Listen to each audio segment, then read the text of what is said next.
Now, getting the data into your GA set here. So you can see that I have started to dimension up. And in this case, and really where you dimension to all depends on the type of building and the situation that you're in. In this case, I decided to go center wall to center wall. And so my rule for laying out dimensions and things like that is you ask yourself who's there first, and whoever is there first, that's the person that you need to give the dimension to, that kind of data to. Okay. So after the walls go up and the internal walls are being built, well then the carpenter or a steel fixer or somebody like that comes in and starts to lay out the internal walls, or they could come pre-made or whatever else like that. So whoever is setting them out can set them out to the center and get them bang on from there. Now I just want to show you my dimension style here. So I've got a 2mm dimension style, and the main things about this is that tech size is 2mm. I tend to go from either 1.8 or 2mm generally for my tech size. My text offset, which is the distance between here and here, the default is quite large, and I like to have it closer to the line, so 0.5 is there. I'm using an Arial narrow font specifically for this, and I want a transparent background. Now, one thing about the units is these units here are kind of separate from the project units. These units are specifically for the dimensions. If I go in here and uncheck this, what I can do is I can do a custom rounding up here, and I'm going to do a custom rounding up to 5. Now watch this one change, apply, and you can see it rounds up to the 5 there. And now that's rather than having 491 or 499 or something like that to round up to the 5. Now you'll get colleagues will have different opinions on that. I'm just showing you how we can do that, and to me it just works out a little bit neater in terms of your dimensioning and all that. So big long strings of dimension across here and across here and across there, so you're picking up all the positions of the walls. Don't put individual dimensions. Rarely would you put an individual dimension. Like there's one there, and I've actually dimensioned that off the grid line to this point. But what I see a lot of you doing is something like this here. So you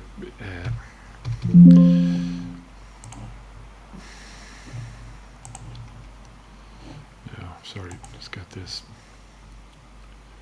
Okay. You go from there to there and put a dimension like that. Like that is useless. It's telling me the width of the door, but I can get the width of the door from a door schedule or something else like that. But it's not related back to anything else. So I don't know where this door is positioned.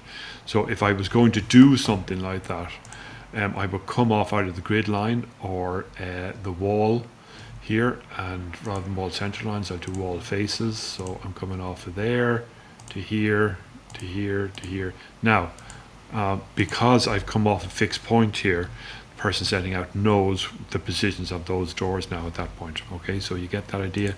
Try and avoid those individual dimensions like so.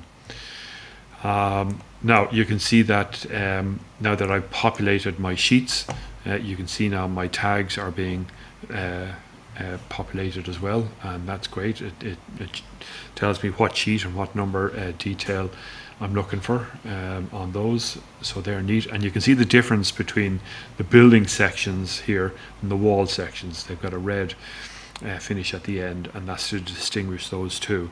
So the building sections are valuable. They generally come in at 1 is to say 100 or something like that, and give us an idea of the overall volume and size and heights and widths and of the building, whereas the wall sections is where we start to get into the detail of the building. So it's breaking down that information. Now, so I've started to populate some of my elements here. So let's see if we can pick this wall here. And so in the description, I put in my description of the wall, all right? And I've put in an assembly code. To get an assembly code is relatively simple. If you click into the box, find the three dots, it brings you into this assembly code text file as such. And then I generally use systems here rather than elements or products, okay? So I use systems, and I'm working my way down. That's an aluminium wall framing system. So that's what's there.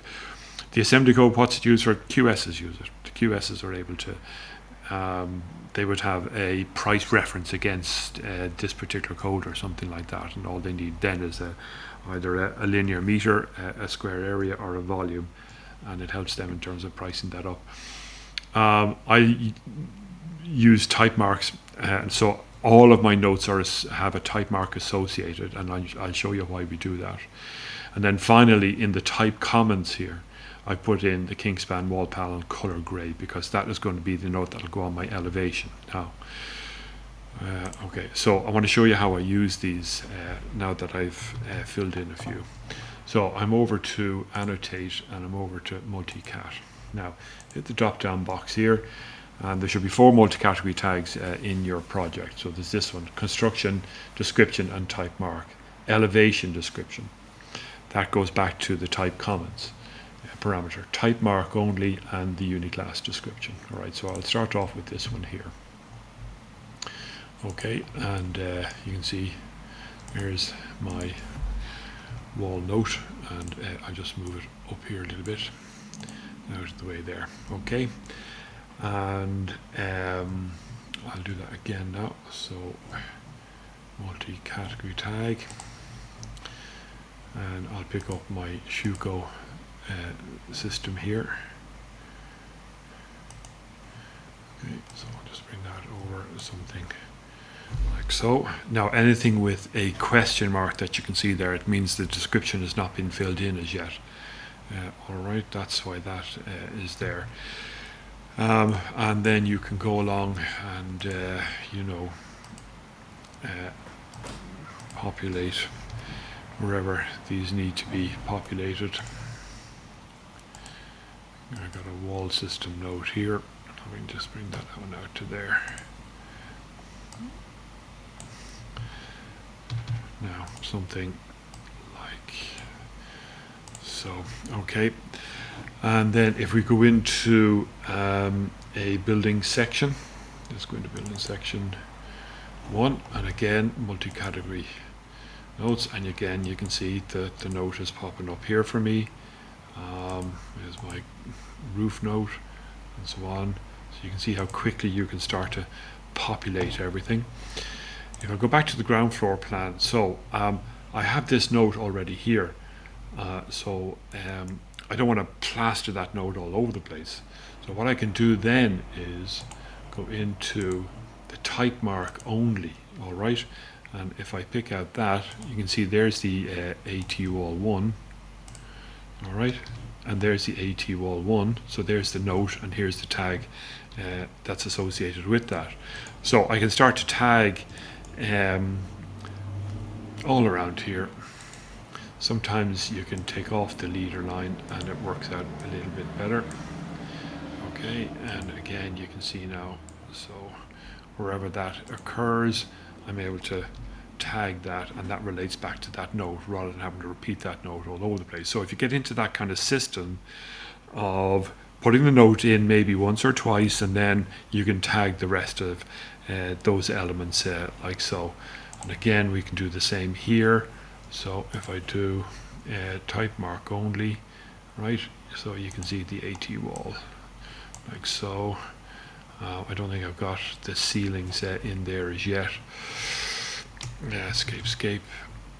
Let's go back to here, and anyway, one of the things with curtain walls is, look, if I tab that, no, okay, so I still I don't have that's a wall tag rather than the curtain wall tag, so I need to get my note in there. I'll go back now to construction description, And there's my gutter note. Okay. And at any point you can go back in, turn the leader line back on. I prefer a free end because that allows me to do something like so. All right, like that. Now, get the idea. So once you've got your elements populated, okay, let's go in here, edit type, and I'll show you this again. Description in there, type mark here, type comments here. And once you've got those done for all your elements, your notes will actually fly along. Now I'm just going to go into an elevation here and show you what I mean here. So this is the multi-category tags, and I'm coming down to the elevation description only. All right. Now, so there's my press metal capping, AT wall tag. Just going to see if I can get something that has a bit more. So let's see if we can tab here. Just picking up purlins and things. I need to go in and do that one again, but the idea is that rather than the whole construction note going in here, all we want to see is what the finished material is and maybe a selected color or something like that. That's basically what that tag is for there. When you start to get into the details, say section details like this here, we have another set of notes, a different set of notes here, right? So there's the wall. So now just to show you, right? And I need to, so construction back up to here. Okay, there's the note that's associated with that. Let's get the leader back in here. Sometimes you have to come out and then go back in and put the leader in that way. And again, free end. To do that. Now, don't be panicked that the notes look small. This is a 1:5 detail. Keep the notes at 2 mil consistent right across the drawing. Now you'll be doing lots of filling in here in terms of getting that detail correct. You'll be layering 2D items, 2D detail items. You'll be doing some fill regions. You'll be doing other dimensions, all sorts of things like that in order to populate this one correctly. I'm just going to pop into the wall here and go into the structure of the wall. And if I hit this, say, panel at the end and go into identity here, what I can do is put in a description in here as to what that is. So if I put in Kingspan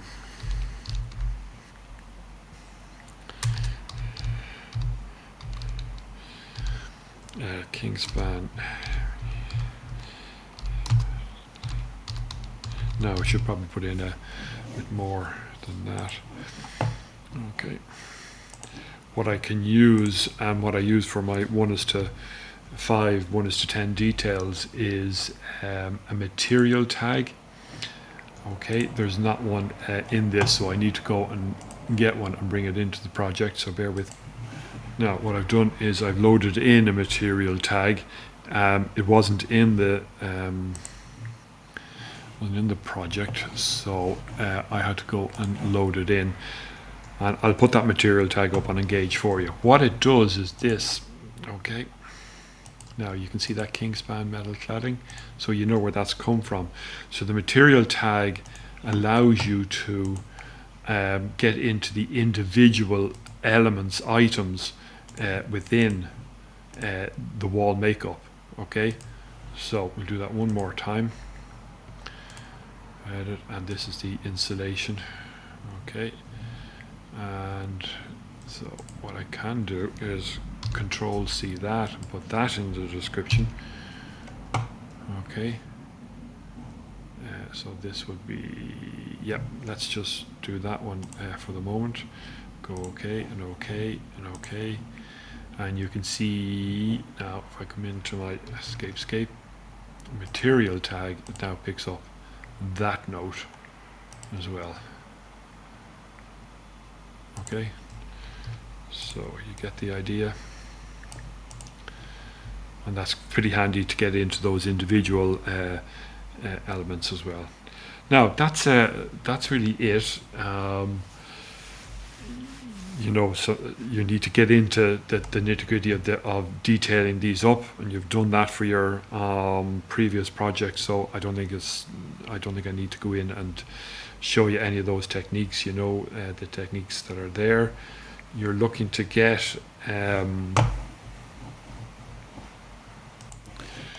now. I'll just give you an example of that's the kind of level of detail that you're expected to get into with this area here. So you've got the basis of it here from the call out, but you need to get in, start adding in those kind of 2D detail items, doing some line work, doing some fill regions, doing some line types for the TPCs and the membranes and all that kind of stuff as well. All right. Now that's this series more or less complete now at this stage.